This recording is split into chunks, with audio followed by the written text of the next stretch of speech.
लोकसभा चुनाव 2024 से पहले अखिलेश यादव को बड़ा झटका देते हुए ओपी राजभर ने एनडीए के साथ हाथ मिलाया। जी हां, जहां एक तरफ अखिलेश यादव इंडिया दल को समर्थन कर रहे हैं तो दूसरी तरफ ओपी राजभर एनडीए दल के साथ चले गए। ये कहते कहते कि मैं विपक्षी पार्टियों का साथ तब दूंगा जब मायावती, सोनिया गांधी, मल्लिकार्जुन खड़गे, नीतीश कुमार, अखिलेश यादव सब एक मंच पर आ जाएंगे। अगर वो सब एक मंच पर आ जाएंगे तो उन्हीं सब के साथ मैं भी खड़ा नजर आऊँगा।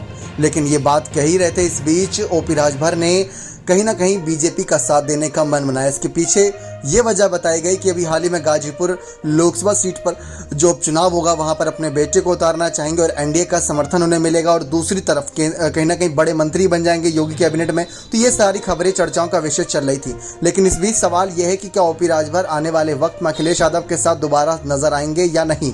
तो इस बात को लेकर आपको जानकारी दे दें। दरअसल वजह क्या थी ओपी राजभर के अखिलेश का साथ छोड़ने की। आजमगढ़ के लोकसभा उपचुनाव जब हुआ था 2022 में, तब तक ओपी राजभर और अखिलेश यादव के बीच सही तालमेल था। लेकिन जब ओपी राजभर ने देखा कि अखिलेश यादव ने कहीं ना कहीं अपने हाथ खड़े कर दिए थे, भाजपा से हार का डर एक सता रहा था। जिस तरीके से 2022 का विधानसभा चुनाव हारे, आजमगढ़ में प्रचार करने तक नहीं उतरे थे और दूसरी तरफ ओपी राजभर लगे हुए थे, मेहनत कर रहे थे। तो ओपी राजभर ने यह निशाना साधा था कि अगर एसी के कमरे छोड़कर बाहर निकलेंगे, जनता के बीच वोट मांगेंगे तो उन्हें वोट जरूर मिलेगा। और जब बात मैनपुरी सीट के उपचुनाव की आई थी तो अखिलेश यादव निकले थे, वोट मांगा था और लाखों की संख्या में वोट मिले थे।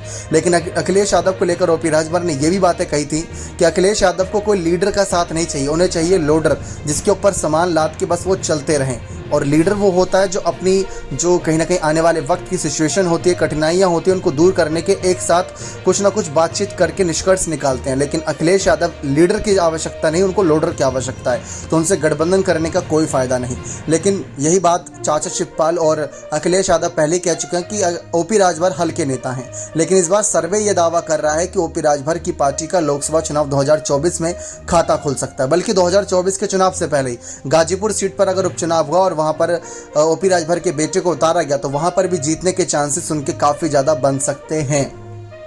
लेकिन इन सब के बीच ये बात तो साफ है कि ओपी राजभर दोबारा अब शायद ही अखिलेश यादव के साथ कम नजर आए, क्योंकि 2024 तक के चुनाव के लिए तो कहीं ना कहीं बीजेपी उनको कोई ना कोई लालच दे के रखेगी। अब देखते हैं सीट बंटवारे के मामले में ओपी राजभर को जो 3 सीटें या 2 सीटों की जो मांग कर रहे हैं, क्या वो मिलती है या नहीं। पहले तो 5-6 सीटों की मांग थी, लेकिन घटते घटाते 2-3 सीटों पर आ गए। लेकिन क्या बीजेपी उनको उतनी सीट भी देगी या नहीं, देखना दिलचस्प रहेगा। बने रहे चैनल के साथ। बहुत बहुत धन्यवाद।